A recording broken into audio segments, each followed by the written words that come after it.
نوجوان بیٹا تھا، بڑی تیزی کے ساتھ کار چلا رہا تھا۔ اچانک اس کی کار کا کسی ٹرک سے حادثہ ہو گیا، ایکسیڈنٹ ہو گیا۔ اس سے پہلے کہ لوگ اس کے پاس پہنچے، پیٹرول کی ٹنکی پھٹی اور کار میں آگ لگی۔ یہ چند لمحات کی بات تھی کہ آگ نے اس کی کار کو پوری طرح اپنی لپیٹ میں لے لیا۔ حادثہ اتنا خوفناک تھا کہ جو دیکھتا دہشت زدہ ہو جاتا۔ تھوڑی دیر میں سڑک پر بڑا ہجوم ہو گیا، لوگ اپنی گاڑیوں سے اتر کر دیکھنے لگے کہ کیا ہوا۔ کچھ لوگوں نے مل کر نوجوان کو کار سے نکالنے کی کوشش کی تو سب کے ذہن میں یہی بات آ رہی تھی کہ وہ تو جلد سے ختم ہو گیا ہوگا، جل گیا ہوگا۔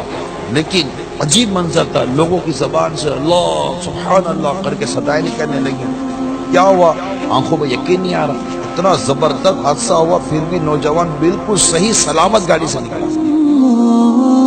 جب نوجوان قریب آیا سب کے، لوگوں نے پوچھا کیا تو نے ایسا کیا کام کیا بھائی کہ جس کے بارے میں تجھے یقین ہو کہ اس کی بدولت اللہ تعالیٰ نے اس بھڑکتی ہوئی آگ اور اتنے خطرناک حادثے سے تجھے بچا لیا؟ جواب دیا کہ میں جہاں کام کرتا ہوں تو وہاں آج مجھے تنخواہ ملی، تو میں نے وہ تنخواہ سیدھی جا کر اپنی ماں کے ہاتھ پہ دے دی۔ میری والدہ کو بہت خوشی ہوئی تو میری ماں نے اپنا ہاتھ اٹھا دیا اور اس کی زبان سے یہ الفاظ نکلے، اے اللہ میرے بچے کو، میرے لگتے جگر کو ہمیشہ اپنے حفظ و امان میں رکھ۔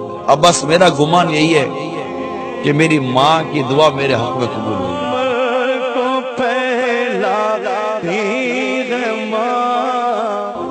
جس گھر میں ماں کو سکھ ملے، ارے دکھ کا اس گھر میں کام کیا کہ یہاں ماں ہے، دعا کا دروازہ ہے۔ جب اس کی دعا نکلتی ہے تو کہاں تک پہنچتی ہے، اور جب اس کی بددعا نکلتی ہے نا پھر رکتی نہیں ہے۔